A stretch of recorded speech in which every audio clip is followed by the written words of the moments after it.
నేను 12 సంవత్సరాలుగా ఇక్కడ నుంచి ట్రైన్ ప్రారంభం కావాలని పార్లమెంట్ సాక్షిగా నేను మాట్లాడాను, మంత్రుల్ని కలిశాను, చాలా ప్రయత్నాలు చేశాను. కానీ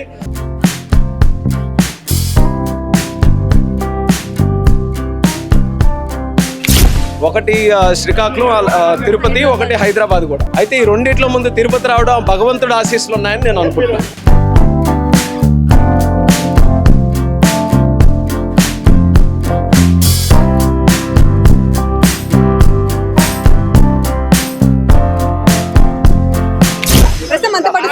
రామ్మోహన్ నాయుడు గారు ఉన్నారు. ఇది శ్రీకాకుళం జిల్లాలో ఒక హిస్టరీ అనుకోవచ్చు సార్, దశాబ్దం నాటి కళ. అలాంటిది ఒక ట్రైన్ ఇక్కడ నుంచి ఈ ప్రాంతం పేరుతో స్టార్ట్ అవుతుంది, హంసఫర్ అని, అది కూడా తిరుపతి లాంటి పుణ్యక్షేత్రానికి. సో మీ చేతుల మీదుగా ఇది జరగడం ఎలా అనిపిస్తుంది? ఇది ఆ వెంకన్న స్వామి అలాగే సూర్య భగవానుడు స్వామి ప్రసాదించినటువంటి అదృష్టంగా నేను భావిస్తున్నాను. ఎందుకనంటే ఆల్మోస్ట్ అసాధ్యం అన్నటువంటి పనే ఇది. నేను 12 సంవత్సరాలుగా ఇక్కడ నుంచి ట్రైన్ ప్రారంభం కావాలని పార్లమెంట్ సాక్షిగా నేను మాట్లాడాను, మంత్రుల్ని కలిశాను, చాలా ప్రయత్నాలు చేశాను. కానీ ఇప్పటికీ సక్సెస్ సాధించలేకపోయాను. కానీ ఈరోజు అడిషనల్గా ఒక కేంద్ర మంత్రిగా ఒక పదవీ బాధ్యత స్వీకరించిన తర్వాత మరింత పట్టుదలతో ఇది సాధించాలని గత 2 సంవత్సరాలుగా చేసిన ప్రయత్నానికి కేంద్ర మంత్రి గారు కూడా అంగీకరించి మొట్టమొదటిసారి నిజంగా తిరుపతి శ్రీకాకుళం రోడ్డు అన్న బోర్డు చూస్తే ఒళ్ళు పులకరించిపోతుంది. ఈరోజు ఎంతో నాటి నుంచి నా కలే కాదు, జిల్లా ప్రజలందరి తాలూకా కోరిక. అయితే నేను ప్రారంభించాలనుకున్నప్పుడు కూడా 2 ట్రైన్లు అనుకున్నాను, ఒకటి శ్రీకాకుళం, తిరుపతి, ఒకటి హైదరాబాద్ కూడా.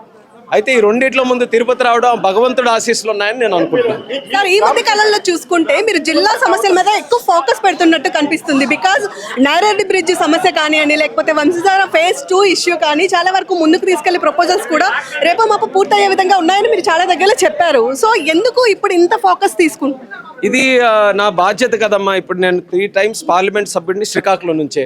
నేను కేంద్ర మంత్రి అవ్వచ్చు, కానీ నా బ్రాండ్ అంతా కూడా మరి శ్రీకాకుళం జిల్లా ప్రజలు ఓట్లేసి పార్లమెంట్ సభ్యుడిగా గెలిపించారు. కాబట్టి ఈరోజు నేను పార్లమెంట్లో మంత్రిగా కూర్చున్నాను. కాబట్టి నా ఫస్ట్ ప్రయారిటీ జిల్లాని అన్ని రకాలుగా అభివృద్ధి చేయాలని. అయితే అందులో నేను ప్రత్యేకంగా తీసుకున్న ప్రాజెక్ట్స్ ఏంటంటే, ఒక స్థాయికి పైగా ఉన్నవి కొంచెం కష్టమైన పనులు అలాంటివన్నీ కూడా నేను తీసుకొని చేస్తాను. ఎందుకంటే కూటమి ప్రభుత్వం ఉంది, చంద్రబాబు నాయుడు గారు కూడా జిల్లా మీద ఫోకస్ పెట్టారు. మన నాయకులు అచ్చెన్నాయుడు గారు కానీ, కోనరావన్న గారు కానీ సీనియర్స్ ఉన్నారు, వాళ్ళు కూడా వాళ్ళ ప్రయత్నాలన్నీ చేస్తున్నారు. సో వాళ్ళు కూడా కొన్ని చేస్తూ దానికి మించిన మన కేంద్రంతో ఏవైతున్నాయో దాని మీద ప్రత్యేకంగా ఫోకస్ పెట్టాను. అయితే ఆ ప్రాజెక్ట్స్ అన్నీ కూడా నేను ఒక రకంగా చెప్పాలంటే ఎక్కువ ఆర్భాటం ఏవి లేకుండా నా ప్రయత్నాలు చేస్తూ ఉన్నాను. నేను అంతర్గతంగా దాని మీద అందరితో మాట్లాడి అవన్నీ చేయాలని చేస్తున్నాను. కాబట్టి నా ప్రయత్నాలు గత 16-17 నెలలుగా చేస్తున్నవి ఒక్కసారిగా దానికి పరిష్కారం అయ్యాయి. కాబట్టి మీకు సడన్గా అనిపిస్తుంది ఏంటయ్యా అని. కానీ నా పోరాటం ముందు నుంచి కూడా నేను చేస్తూనే వచ్చాను. ఫైనల్ గా ఇంకా జిల్లాకి ఎలాంటి అభివృద్ధి బాటలో నడిపించాలి అనుకుంటున్నారు? ఎలాంటి ప్రణాళికలు ఉన్నాయి సార్? 2 ప్రధానమైన ఎజెండాలు మీరు ఈరోజు కాదు రేపు కూడా గుర్తుపెట్టుకోండి. రామ్మోహన్ నాయుడుగా నేను చేయాల్సినవి ఇరిగేషన్ని, మనకు అన్ని రకాలుగా ప్రాజెక్ట్స్ పూర్తి చేసుకోవాలి. జిల్లాలో ప్రతి ఎకరాకి 2 పంటలు సాగునీరు అందించే అవకాశం కల్పించాలి. మనకి ఆ వనరులు ఉన్నాయి, జిల్లాలో నదులు ఉన్నాయి, దాన్ని యూటిలైజ్ చేసుకోవాలి. అది ఫస్ట్ ఎజెండా. సెకండ్ ఎజెండా ఉద్యోగాలు కల్పించాలి. దానికి ఇండస్ట్రీస్ తీసుకొని రావాలి. ఇండస్ట్రీస్ రావాలంటే ఒక అట్రాక్టివ్నెస్ జిల్లాలో క్రియేట్ చేయాలి. దానికి హైవేసు, రైల్వేసు, పోర్టు, ఎయిర్పోర్ట్ ఇవి కానీ ఉంటే ఆటోమేటిక్గా ఇండస్ట్రీస్ కూడా వస్తాయి. సో అందుకని ముందు ఫస్ట్ ఫేజ్ కింద ఈ ట్రాన్స్పోర్ట్ మీద దృష్టి పెట్టాం. అలాగే దాంతోపాటు కంపెనీలతో కూడా మాట్లాడుతున్నాం. టైటానియం కాంప్లెక్స్ ఒకటి వస్తుంది మన జిల్లాకి. రేర్ ఎర్త్ కారిడార్ కూడా తీసుకొని రావాలని ప్రయత్నం చేస్తున్నాం. దాంతోపాటు కోస్టల్ ఇండస్ట్రీస్ ఏవైతే మూలపేట పోర్టుకి ఆనుకుని ఉన్నాయో అలాంటివి కూడా మనం ఇస్తున్నాం. సో ఇండస్ట్రీస్ అండ్ ఇరిగేషన్ ఈ 2 ప్రయారిటీ ఎజెండా నేను ఫోకస్ పెడతాను. ఖచ్చితంగా అవుతుంది.